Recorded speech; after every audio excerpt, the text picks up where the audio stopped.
Bienvenidos. Hoy vamos a analizar una historia que, la verdad, es bastante dura. Empieza casi como una comedia de enredo en una fiesta de pueblo, pero termina en los tribunales, convertida en una crónica de poder, de obsesión y, sobre todo, de una búsqueda desesperada de justicia. Y es que todo arranca no con un crimen, sino con el caos más absoluto de una fiesta patronal. Un encuentro que parece totalmente fortuito, pero que sin que nadie lo sospeche en ese momento, va a desatar una cadena de acontecimientos, de consecuencias terribles. Así que, para entenderlo todo, tenemos que irnos al origen, a una de esas celebraciones de pueblo donde todo el mundo se conoce. Pero como vamos a ver, esta fiesta no iba a ser como ninguna otra. A ver, pongámonos en situación. 7 de la mañana y los organizadores ni aparecen. Para desayunar, en lugar de café, hay cerveza y cortezas, y a las 10 sueltan a una vaquilla. El panorama ya es caótico, pero es que encima el alcalde, don Fadrique, entra en el ruedo, bastante perjudicado, y la vaquilla lo embiste y lo deja cao, de película. Y claro, ¿qué pasa? Pues que se llevan al alcalde de urgencia al centro de salud, y allí la médica de guardia es la doctora Casilda. Él tiene solo una contusión leve, pero es en ese preciso instante, en esa consulta, donde sus caminos se cruzan por primera vez, y ese encuentro, como veremos, va a marcar sus vidas para siempre.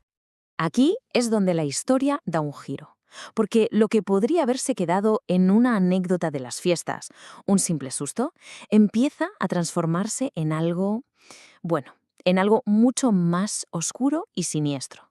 ¿La gratitud del alcalde no va a ser normal? El alcalde, ni corto ni perezoso, empieza a construir su propio relato heroico. Va por ahí diciendo a todo el mundo que Casilda le ha salvado la vida. La convierte en su salvadora personal, una narrativa que, por supuesto, le viene muy bien para sus propios intereses. Pero claro, una cosa es la imagen pública que proyecta y otra muy distinta es la realidad, ¿no? Y el perfil que se describe de este hombre es el de alguien acostumbrado a coaccionar, a manipular, un experto en la corrupción y con una falta de empatía total. Así que ya tenemos a los tres protagonistas sobre el tablero. Por un lado, Casilda, una profesional que solo hacía su trabajo. Por otro, don Fadrique, el alcalde con mucho poder y pocos escrúpulos. Y finalmente, Pedro, la pareja de Casilda, que se va a ver arrastrado a todo este lío sin comerlo ni beberlo. Y esa supuesta gratitud del alcalde, pues, se transforma muy rápido en un acoso en toda regla. Empiezan a llegar flores que nadie ha pedido y hasta una invitación a cenar que, ojo, le dicen que no es opcional. La cosa se empieza a poner muy fea. La situación llega a tal punto que Pedro, la pareja de Casilda, no aguanta más y se ve obligado a intervenir. Se planta delante del alcalde y le pide directamente que la deje en paz, que respete su espacio. Y justo cuando parece que las cosas no pueden ir a peor, van a peor, mucho peor. Aquí la historia se precipita a una auténtica pesadilla. Y lo que viene después no es solo un crimen, es el choque brutal contra un sistema que parece hecho para darles la espalda. Es el 1 de agosto. Se despiertan en su propia casa, completamente desorientados, confusos, sin recordar nada de lo que ha pasado. Pero las pruebas físicas y el horror están ahí. Hay signos de que han sido drogados, y Casilda ha sido víctima de una agresión sexual. Y aquí empieza su segundo calvario. Intentan denunciar, buscan ayuda y se topan con un muro, un auténtico laberinto burocrático. Van al juzgado y les piden un informe forense, van al hospital a por el informe y les piden una orden del juzgado, vuelven al juzgado y les mandan a otro distinto, un bucle absurdo y desesperante. Es que la palabra kafkiano se queda corta, de verdad. Describe perfectamente la impotencia y la desesperación de Pedro al verse atrapado en un sistema que, en lugar de ayudar, parece diseñado precisamente para impedirlo. Con el tiempo, el caso finalmente llega a juicio. Pero ojo, aquí ya no se va a juzgar solo a un hombre. Lo que de verdad se sienta en el banquillo, lo que se pone a prueba, es toda una estructura de poder. Pero para llegar a ese punto tienen que pasar 4 años. 4 larguísimos años. 4 años de espera para que por fin empiece la batalla en los tribunales.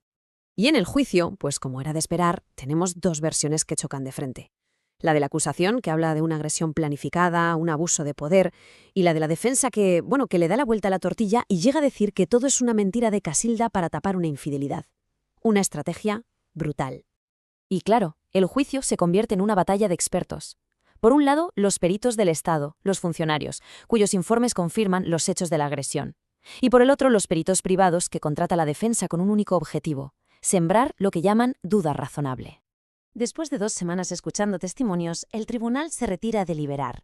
Y la espera se alarga y se alarga durante 2 meses enteros. 2 meses de una tensión y una incertidumbre insoportables. Y finalmente llega la decisión. Absuelto, el tribunal considera que no hay pruebas concluyentes para una condena. Para Casilda y Pedro es un mazazo, la confirmación de que el sistema simplemente les ha fallado. Pero que el juicio termine no significa que la historia acabe, ni mucho menos. Para Casilda y Pedro, en cierto modo, las secuelas de esa injusticia no han hecho más que empezar.